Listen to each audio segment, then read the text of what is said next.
everybody, Mark and Brody here with your real estate, real world update today.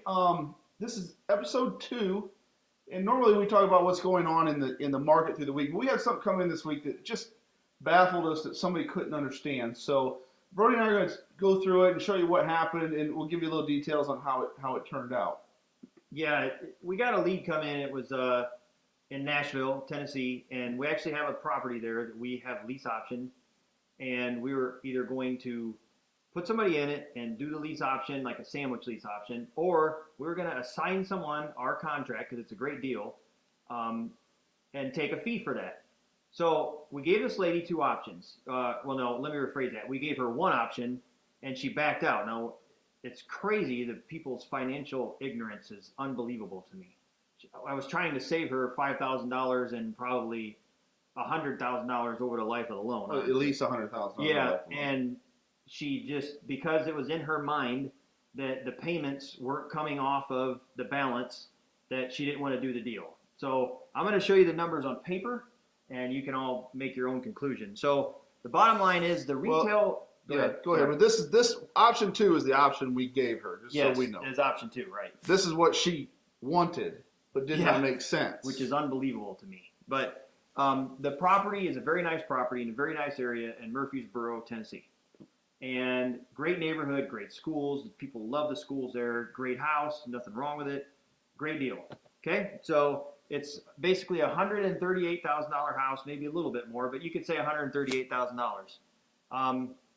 A typical down payment on a rent-to-own or lease option would be 5 to 6%, which is $82.80. The balance would be $129,602 when I'm running all this off amortization schedule. So we were running it at a 30-year term, 6.5% interest, a loan payment, $819.92. That does not include your taxes and insurance. Okay, so the balance after 2 years was $126,589. Or 92% loan to value. So if you're going to have to get a loan at the end of 2 years, you have to finance this amount or pay down and finance whatever. You were saving your payments, your principal off your payments was $3,000 off the balance between the 129 and the 126, basically. You know, there's a little bit of change there. This is after 2 years. So your total interest paid was $16,800.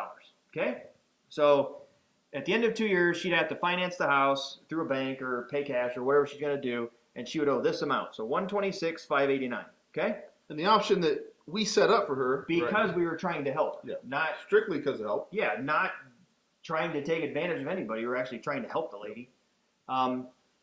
We have a contract for $117,500. Yep.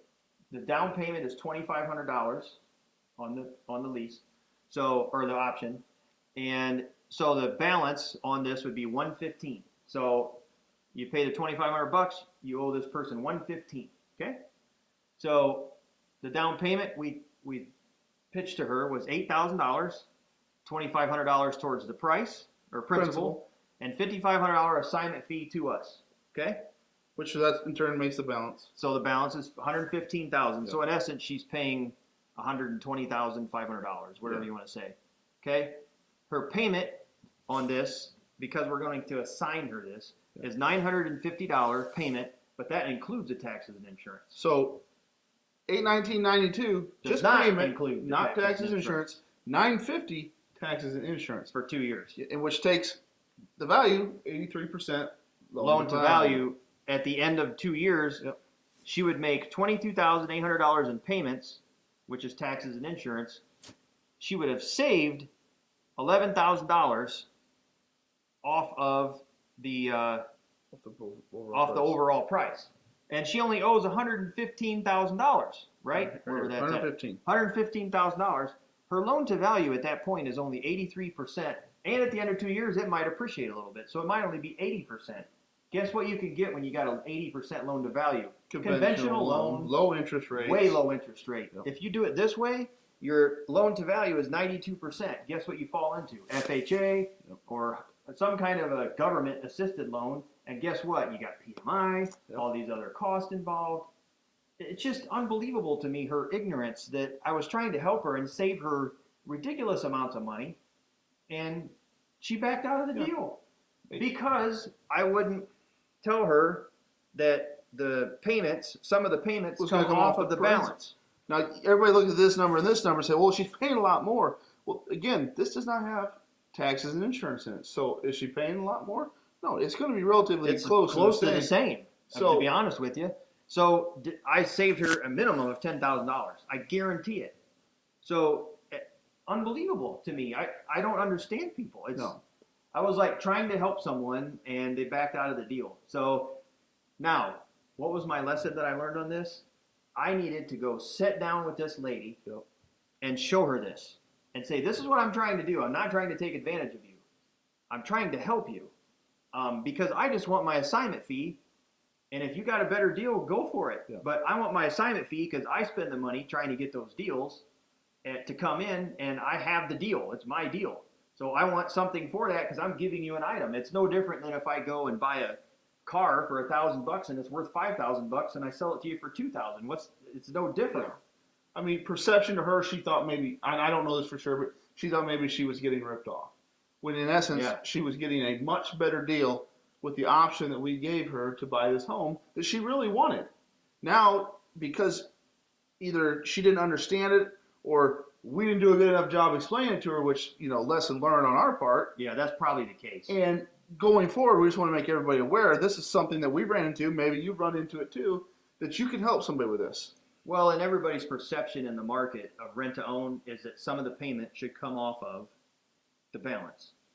That's what they all think. So like if they owe $100,000, they think that if they're paying $1,000 a month, that a couple $100 at least should come off the balance. And that's all fine if they're paying full retail price Right. for the house. Right. I was selling it to her almost at a wholesale price and giving her a lease option. I'm like, geez, ow. I mean, she obviously can't go to the bank and get a loan today. So, Right. You try to help people, not take advantage of them, give them a better deal, better option.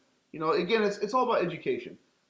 Yeah. Are we educating ourselves all the time? Or is somebody helping us educate us so we can educate everybody else? Yeah, this is the I kind mean, of if stuff. I was a normal person that worked at a factory or, and didn't do real estate and didn't understand this, I may have thought like her too. And probably years and years ago, maybe I did. So this is a video for all you investors out there.